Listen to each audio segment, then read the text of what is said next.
I'm not a car person. Well, neither am I. Google's free. Google it. I feel so abandoned. I'm just gonna reach for my phone. My fake car knowledge can only do so much for us, Meredith. Doesn't extend that far.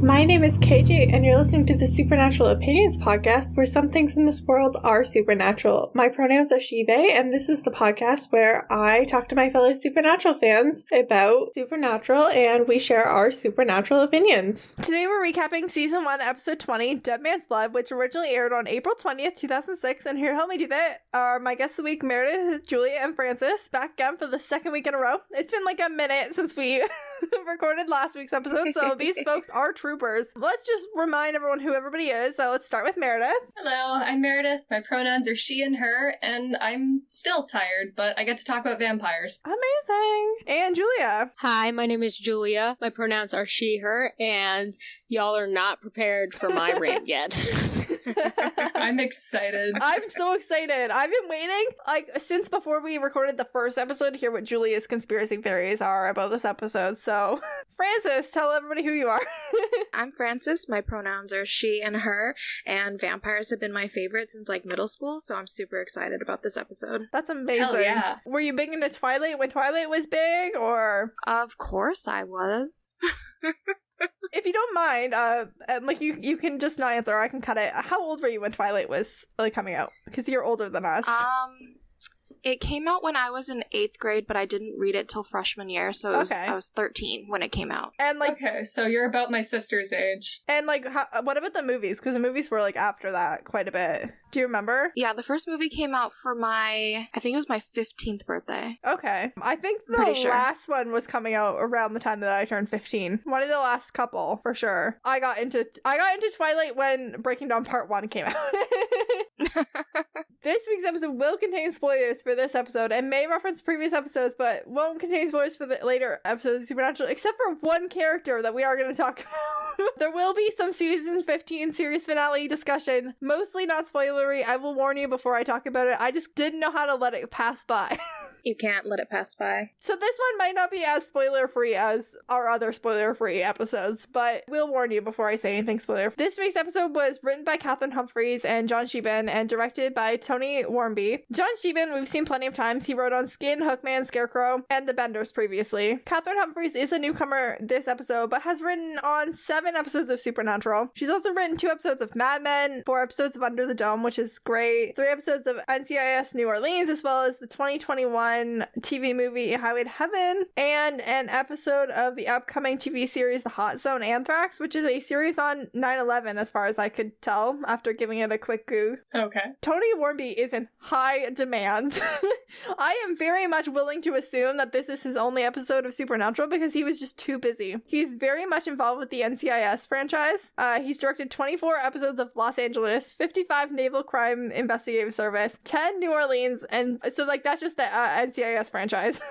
85 or 90 episodes of just the NCIS franchises, 7 episodes of the original Gossip Girl, 5 episodes of Bones, 10 episodes of the OC, 7 of the X-Files, 24 of Jag, so on and so forth, all the way back to his earliest IMDb credit, 4 episodes of Coronation Street between 1968 and 69. Well, now I need to look up the X-Files episodes he's done. So yeah, Tony Warmby is the only episode of Supernatural because the man's just busy.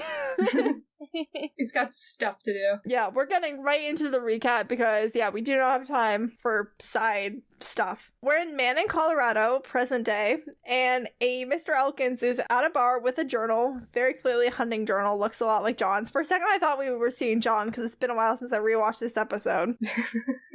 when we started off with the journal, I was like, oh, John. And then I was like, no, okay, never mind. He's a bit older. He lives alone. The bartender and another customer are talking about him, which is super rude. A group of people come in, and Mr. Elkins is very clearly suspicious of them. They ask to be left the bottle of Jack. The bartender turns around and sees that Mr. Elkins has left without finishing his drink, or maybe paying for his drink. Like, he's just gone. Did he pay? Did he leave a credit card behind? I don't know. I hope he at least paid, even though the bartender was rude as fuck. He rushes home, but someone is already there. It's the lady from the bar. Her name's Kate. Mr. Elkins has a very secret safe, but he is killed by vampires before he can get the gun from the safe load. We don't know if they're vampires, but I'm just gonna go ahead and tell you that they're vampires. Yes, Kate and her gang. I don't have time to explain all the, like, clues and monstery stuff. The vampires say that the gun wouldn't have done much good, even though he doesn't get the gun loaded anyways. They would be wrong about that, but it doesn't matter because he gets eaten. He gets drained. Sam and Dean are living a case-free life for once, but Dean recognizes the name Daniel Elkins, and he checks John's journal. In the John's journal that we see in the episode, it's literally just John has the name D. Elkins and the phone number 970-555-0156. It might be an 8 instead of a 6. It's really hard to read, like when I just pause it. Got terrible penmanship. Yeah, the penmanship's not great, and also I've just like paused like a moving shot. There's also something else of about the same length crossed out underneath, and then there's the names K. Johnson and T. Bradford, and then another cross out about like the same, like there was another name, like a first initial and a name, and then the next entry on the same page is dated August 19th. I think the year says 1983, but that's not copacetic with the timeline, so maybe it's 1988, and it starts possible sighting of something that I couldn't make out. I spent a lot of time squinting. Your eyes okay. And the phone number is a Colorado area code, so that checks out. In John's journal, there's a lot more mentions of Daniel Elkins than just this. In like the published version of John's journal, which apparently now I'm like an expert on, there's a lot of mentions of Sam's first 4 birthdays. I think they spend 3 of them in Colorado visiting Daniel Elkins. So like this is someone that John knows pretty well. Oh, too bad we didn't get to see more of him. And I feel like Dean definitely would have like had some memory of, because like Sam was like spending his 4th birthday there. Dean would have been 8. Yeah. Anyway, they don't remember him. Sam and Dean drive to Colorado. One of the only times I feel like they got to use a shot of the Rocky Mountains. I was so happy. We're not in the plains for once. Sam and Dean check out Elkins' home. He's 100% a hunter. And also the home is trashed. And Dean finds Daniel Elkins' journal, which looks like John's, but with an additional 20 years of content. His place is just straight up wrecked. Dean finds the box for the gun, but it's empty and some scratches and like blood on the floor. The scratches like make up a post office drop box. And apparently that's how John does it. We can assume that John learned it from Daniel. So the boys find a letter for JW, which is their father's initials, and I've never really thought about what John's initials are. Like, obviously those are his initials, but like I've never been like, it's either John or John Winchester. I've never been like JW. Which, you know, is surprising as someone who goes by their initials. Can't really think of any jokes to make about his initials, so. No. While they're contemplating whether they should open it or not, JW himself knocks on the window, and he gets in the back seat, which I didn't expect. Something about John Winchester climbing in the back seat feels very wrong. Yeah. Like, you know, that man never sat in the back seat once, like, their entire childhood. I bet he used to drive himself everywhere as a child. I mean, probably. I mean, yeah, it's sad, but anyway. Daniel apparently taught John a lot about hunting, but the boys don't really know anything about him because they, quote, had a bit of a falling out, which is a phrase we're going to come to associate exclusively with John. Yikes. John and Daniel hadn't seen each other in years. I really respect that John's been looking for the thing that killed Mary for 22 years and actively tracking it for like 8 months, and Daniel Elkins is still like, I'm just gonna die and then I'll give John the gun. Like, he didn't call John, didn't offer him help as far as we know, just like, once I'm dead, read this letter. Oh, by the way, I've had the gun this whole time, you can have it now, I guess. Suck it, jerk. No. This is why I want to get to know this man. You can have it, but I'm gonna die first, even though John's been actively looking for like 8 months for a way to kill the demon. It'd be hilarious if John had asked him about it and Elkins was just like, over my dead body. Well, he's dead, here you go. Dying. This has so much to do with my conspiracy theory. I'm dying. Anytime you want to give the conspiracy theory, jump in. If not, we'll get you at the end. I'm 100. If I start, I will not stop. So I'm just waiting till the end. John is immediately like, fuck everything I said before, we gotta get this gun. And Sam's like, hold on a second, why do we need this gun? We don't know what killed Elkins. What is the plan exactly? And this is when John informs his boys, who have been hunting since they were literal children, that vampires exist. Okay, this is something The I biggest just plot hole of Supernatural. like. I'm not usually one to like nitpick continuity issues on this show, but like if vampires are so rare that they don't even think they exist at first, why are they in like every other season? Like, did their population like increase exponentially? But apparently there's enough of them for like Gordon to exclusively hunt vampires. Yeah. I mean, if they're that rare, then that's like being a thief who only steals Gutenberg Bibles. It feels like, giving the writers the benefit of the doubt here. Like, it's just sloppy, but Daniel and Gordon, who exclusively hunt vampires, have, been exclusively hunting vampires for so long that hunters like John are just like, hey, like, we don't even need to worry about vampires anymore. Like, they're just gone. It's the only thing I'll accept. But yeah, this is a big, and like, to just not, like, what if just in case you ever came across one, just tell your children. And like, Dean says like vampires aren't real, as though John's been like, here's a list of things that are real and here's a list of things that aren't real. Just say like, oh, like, vampires used to be around, but like they're extinct. Like, don't be like they're not real. Like, there's some children's story. I refuse to believe in the 20 plus years that John was hunting before this episode that he never encountered a vampire. I refuse to believe it. It doesn't make sense, but we don't have time to dwell on it anymore. That was our allotted time. Adding on to this, John then says the words, I was wrong. What? Wait, he did? The words, I was wrong, came out of his mouth. I thought that they were extinct. I guess I was wrong. I don't know what to do with those words. They're the right words, but they're at the wrong time.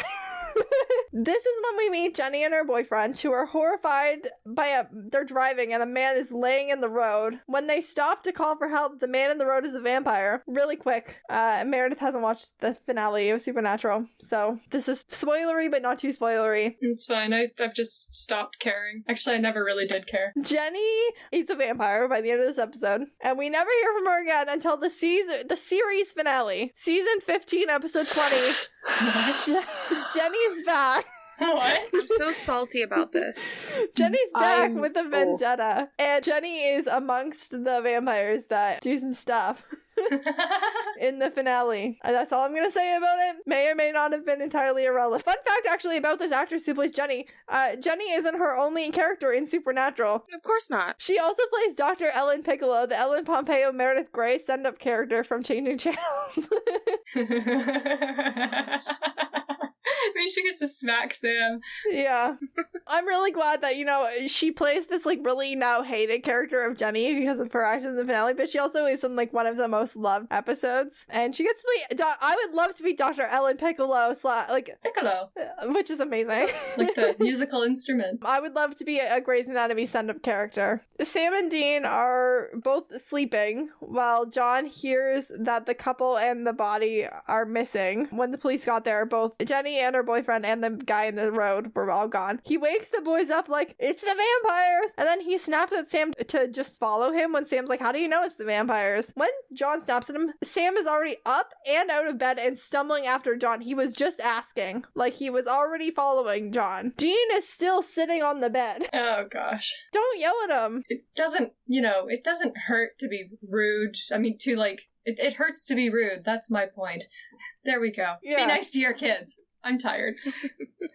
John makes them wait by the cars while he talks to the police. Sam is complaining a bit about being sidelined, and Dean's trying to be like the snarky brother and trying to like cajole Sam into shutting up and putting up. It's fine. Like, just roll with it. Don't be so sensitive. John says that they have to double back to get the vampires, and Sam asks how John's so sure. He just wants John to show his work here. Maybe just show your work. Like, tell us how you're getting this conclusion. John produces a tooth, which, I mean, helps a little. Yeah, like this doesn't have to be like a jab at your ego. It could be a teaching opportunity, yes. John. Cue one of the most important scenes in this episode, maybe in this entire show, at least in terms of John. The rest of this episode could be on this one scene. I could talk as much as you guys are going to talk about all of your things on this scene. I will come back to it time and time again. John and Sam are butting heads about the case of it. Sam doesn't appreciate being ordered around when he doesn't even know what's going on. John doesn't want to start an actual fight with Sam. So as he walks away, he lashes out at Dean, saying Dean should take better care of his car. John wouldn't have given it to Dean if he knew that Dean was going to ruin it. He's literally just lashing out at Dean